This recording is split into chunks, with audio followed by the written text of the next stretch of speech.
Today's video is going to give you 4 examples of multiplying decimals by a power of 10 for you to try first on your own and then check your answers against mine. We know that for multiplying whole numbers by a power of 10, we take that whole number and add the corresponding number of zeros from either our power of 10 number or the number of zeros indicated by the exponent index. That process is the same for multiplying decimals, except you may remember we have to adjust our answer for the decimals. Here you'll see 4 examples. Pause the video, work them out for yourself, and then see if you get the same answer. Example 1, 0.36 times 10 squared. First thing we do is put down our 36 hundredths, and we can add 2 zeros because it's in our index. We still have the same number we started with. We just have extra zeros. So let's move our decimal to the right 2 spots, and we get 36. Example 2, 1 and 25 hundredths times 10,000.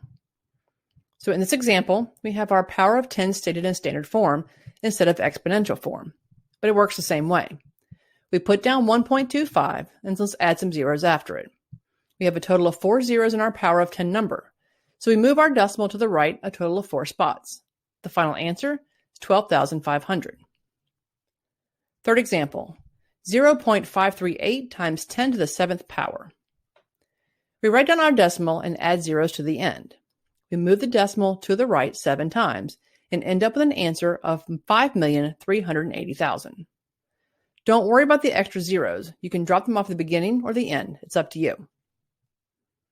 Example 4, 31 and 6/10 times 1,000. We take 31.6, we add some zeros to the end.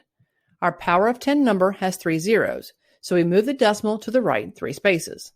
Our answer is 31,600. Remember, when multiplying by a power of 10, whether it's a whole number or a decimal, you're always moving to the right. When you watch my video on dividing by a power of 10 or on negative exponents, all those movements are to the left. Let me know how you did in the comments. For more free math videos, subscribe to my channel. You can also follow me on TikTok at ImproveMath1 or check out my site at ImproveMath.com and find some extra ways to get practice. Thanks so much for watching.